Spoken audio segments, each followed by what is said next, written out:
Namaskar everyone. So let us today start with a new chapter of our chemistry. Few things I have kept in front of you. Just categorize them into some common category. Everyone can recognize that this is water, it's a gold chain, it's an aluminium foil, it's a copper wire, and this is salt. But then if I tell you to categorize it into a group, what will be that group called as? Definitely it will be a matter. But then what is a matter? We have studied it in lower standard. Matter is something which occupies space and has mass, isn't it? Wonderful. But how they are different from each other, because over here I can see that water is different from this gold chain, which is different from aluminium foil, and which in turn different from copper wire, and again all the things are different from sodium chloride, which is salt. How they are different? By observing I can tell that it is liquid, these are solid in state, the color of aluminium foil is silver, water is colorless, gold chain is shinier in appearance, whereas sodium chloride, that is salt, is white in color, this copper wire reddish color. But then what makes their properties, or what makes them look different? What are those different properties in them, and from where it is getting created? So this is the concern of our chapter, isn't it? And we will be learning about the structure of matter, that why different matters are different from each other, and what are the further classification of matter. Now if I'll ask you, is there any similarity between these matter which I have shown you? Is it? By observing, obviously you will tell that no, nothing is similar among these matter, isn't it? But then let me inform you that matter is something which has the smallest particle as atom. Similarly, if I'll ask you that is your body a matter, answer will be again yes. But then if I'll ask you what is the basic living unit of your body, obviously we know the answer, that is its cell, isn't it? But it's a living unit. But when I talk for a non-living unit of any matter or of your body, it will be what? It will be the atom. So what is matter made up of? Now we have discussed. Coming on to Maharishi Kannad, he was the great Indian sage and a philosopher. He told logically that atoms consist of very small particles, those are Anu. Later on, scientifically, John Dalton said that yes, matter consists of atoms. This atom word has been taken from a Greek word, that is atomos, which means indivisible or uncuttable. Atoms are so small that they cannot be seen through even a microscope. We need to have a very, very strong, powerful microscope for viewing the atoms. And in fact, not all atoms are visible. Moving on to the classification of matter. Now, matter, it can be pure substances or mixtures. Under pure substances, it can be elements and compounds. Under mixtures, it can be homogeneous or heterogeneous, but then we won't be discussing it.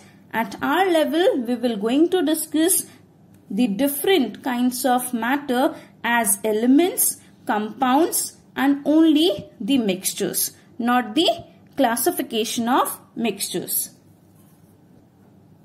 Okay, if I take this aluminium foil and I'll keep on breaking it, okay, if I'll keep on breaking this continuously till I'll get the smallest particle. Can you see the smallest particle? Right now I'm able to divide it to this much level, but then it can be divided more. Yes? What do you think what this particle will be of? Will it be of this gold chain? Will it be of this gold chain? No, not at all. I cannot have any other atom from a single pure substance. Okay, as this was the aluminium foil, I can have only and only aluminium atoms from it. I cannot have any other atoms from this, isn't it? So here we are discussing for the elements. That means a substance that cannot be decomposed into simpler substances by chemical means and is made up of only and only one kind of atom is called element. That means this aluminium foil is nothing but an element, as it cannot be decomposed or broken down into something else. I cannot have gold atoms from this, and in fact it contains only one kind of atoms, that is aluminium atoms. Yes? Now coming on to the definition of atoms. What are atoms? Atoms, those are smallest particle of an element that can take part in a chemical reaction. May or may not exist independently. Let us check out that what do you mean by may or may not exist independently.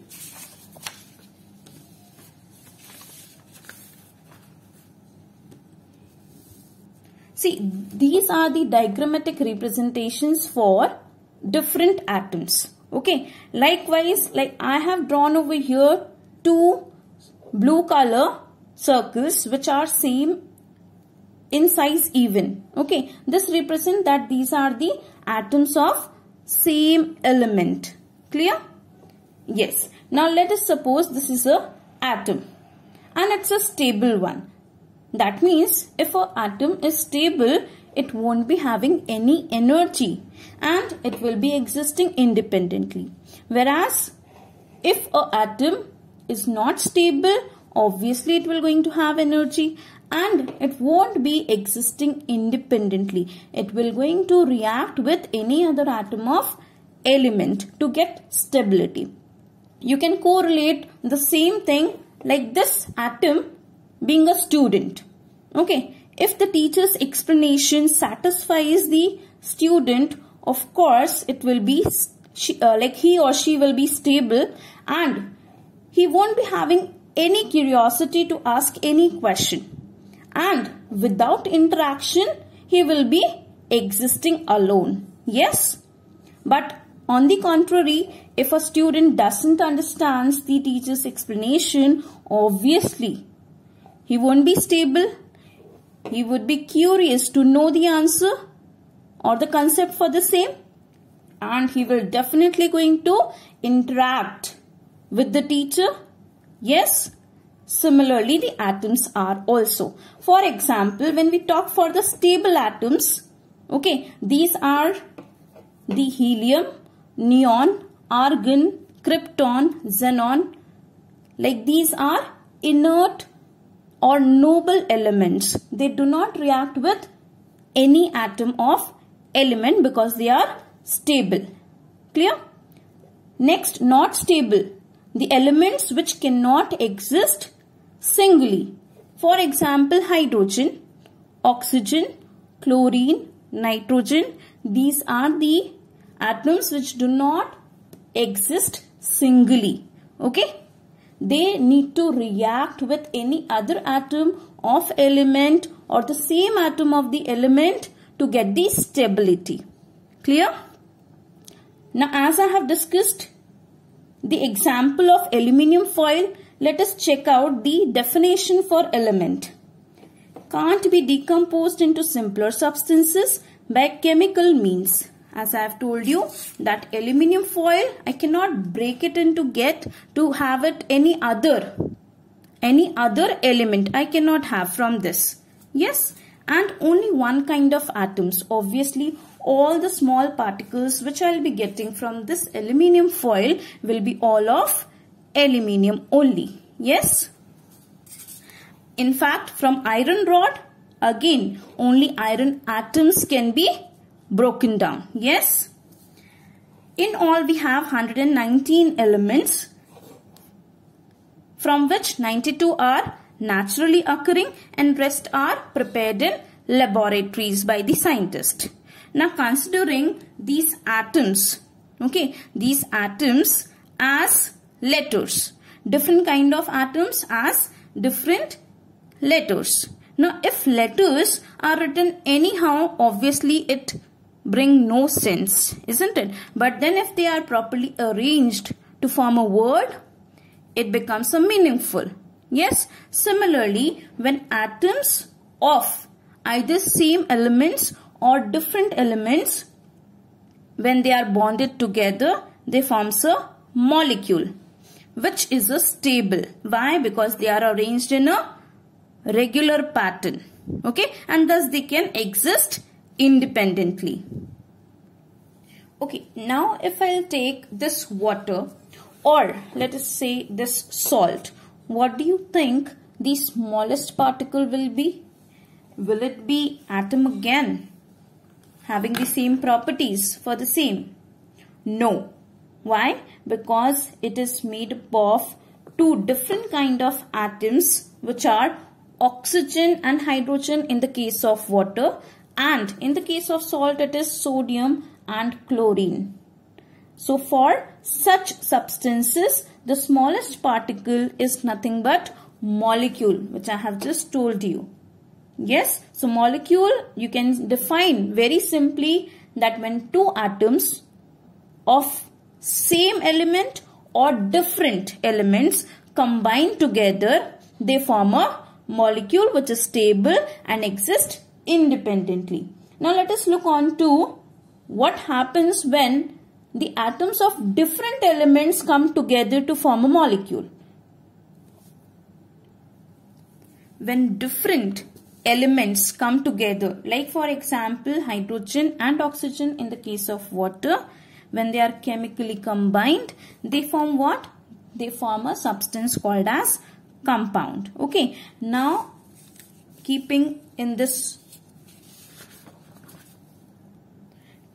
mind the same, molecules are of two types: molecule of element, molecule of compound.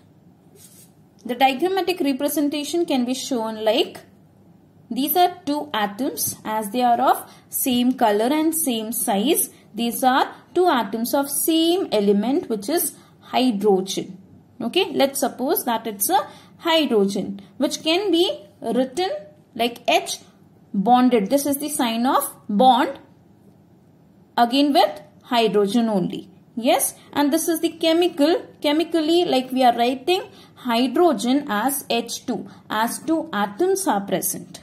Okay, similarly when we talk for this oxygen which we are breathing, it's nothing but again the molecule of element. Okay, as it do not exist singly, it exists as a molecule, that means in its elemental form. Am I clear? But then when two elements combine together, what they form? They form a compound, and they combine in a fixed ratio of their atoms of different elements. For example, water, which we are familiar of, H2O is nothing but water. That means the central atom is oxygen and it is bonded to two hydrogen atoms. The diagrammatic representation we can show like this. This single green color represents oxygen and two orange color, which is smaller in size, represent hydrogen atom, and it becomes a single molecule of water. So you can think of that in this glass of water, millions of molecules of such water are present to form this glass of water. Yes, Okay. Now if I'll ask you that what this single diagram represent, obviously your answer that it will be a molecule, isn't it? And how many such molecules present in this container? So it will be 1, 2, 3, 4. Okay. So how we will be writing this? 4H2. Clear? This 2 represent what? The number of atoms. Okay. And this coefficient which is written, it will going to represent the number of molecules of H2, that is of hydrogen. Similarly, this diagram represents what? It represents a single molecule of oxygen containing 2 atoms of oxygen. So if I'll ask you in this container how many oxygen molecules are present, obviously it will be 2 oxygen molecules are present. That can be written like this, 2O2. Whereas the subscript 2 indicates for what? The number of oxygen atoms. Whereas the coefficient number 2 represent what?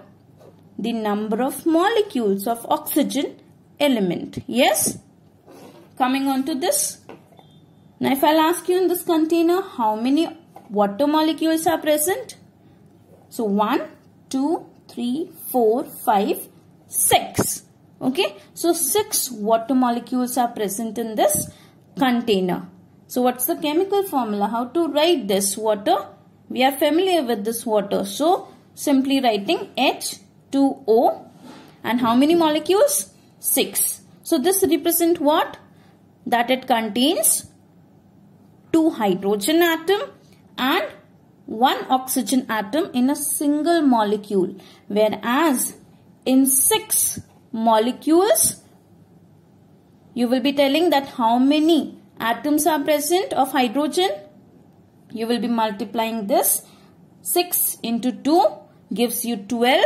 So 12 hydrogen atoms and 6 into 1. If nothing is there as a subscript, then it is 1. So you will be multiplying 6 into 1. This gives you 6, which is the number of oxygen atoms.